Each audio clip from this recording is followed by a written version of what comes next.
Mike Turner knows all about the consequences of accidents at work. In 2007, his son Stephen was killed whilst travelling as a passenger in the back of his employer's van.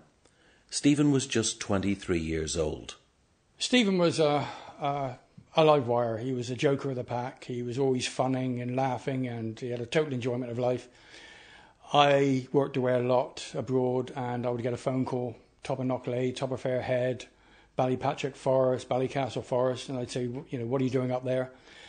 He said, I drag the boys up here for the day. He said, get them out and do something.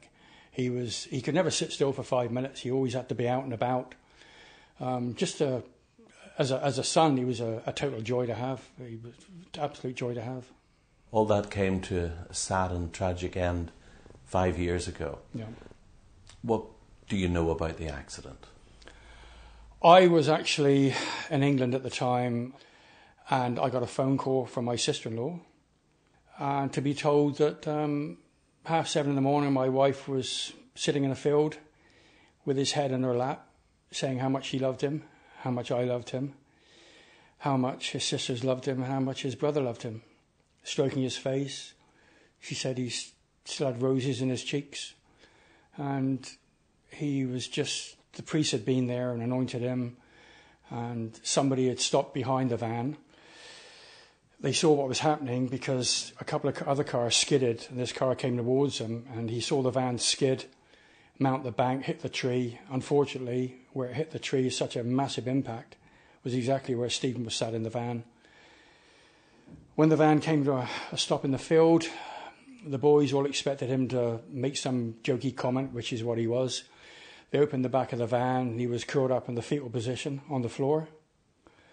They got him out as best they could, laid him out in the field, and a guy who had first aid safety training was following another car, and he got out and did CPR for 20 minutes, but there was absolutely nothing anybody could do. It just, the coroner even said that loss of life would have been in minutes.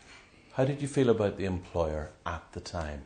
Well, at the time, I was extremely angry, very, very angry. It's a good thing I was in England when I heard about the accident, because if I'd have been on the site, I would have blamed the driver, I would have blamed the conductor, I would have blamed anybody, because it was an accident that could have been prevented, that shouldn't have happened.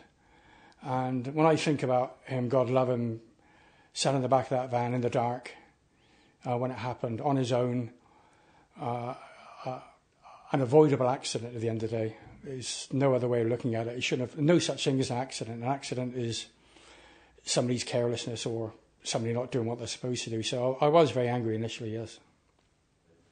5 years on, how have things changed for you, particularly with regard to your attitude to the employer?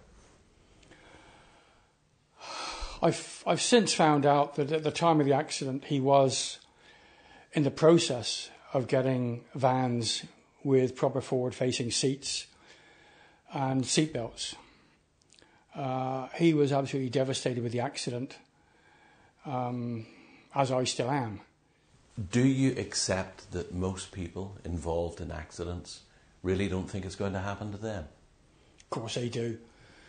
Happens all the time. You don't think about, when you get out the house that morning, you think you're just going to go to work and do your job and come home and be safe and sound. You don't realise. Stephen, when he was found, God love him, he still had his earphones in his head from his player. He still listened to music. He was planning on going to Australia, where his brother now is. He was planning on lots of things his whole life. You just don't know what's going to happen.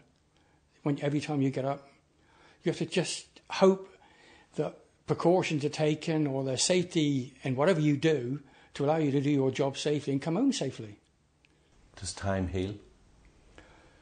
Me personally, no. There's not enough years left in my life. I don't think there's enough years in anybody's life. A broken heart's a broken heart, and it can't be healed. Not a day goes by. I go by the accident site twice a day. Not a day goes by when he's not on my thoughts the majority of the time.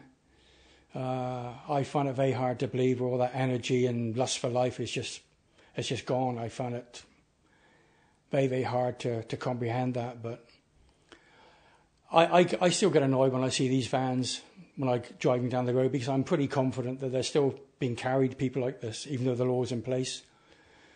It's a terrible shame, but I mean, I don't know. It's just it's the personal sadness for me and for the family. It's just like it's hard to describe sadness unless you've experienced it yourself. The sort of sadness, it's just never ending and bottomless, basically. And it's very, very difficult to come to terms with that loss. I find it very, very difficult. Given your loss, why then do you continue to share this, particularly publicly as you're doing right now? Because I think grief from a personal point of view is a very, very powerful weapon. And if it can highlight any issues with anybody, especially in construction, of the dangers of being in these vans, and it's got to be good. I mean, I've always said I'll do whatever I can. I'll talk whenever I have to. I'll show his photograph. I've had a couple of campaigns in papers to highlight the issue. It's very, very important. I mean, the police have said to me, what you've done is great because it'll never happen again, but the fact remains it happened to my son. So I'm not being horrible by saying if another life saved, it's great. It is great, but it still doesn't make up for the loss of my son.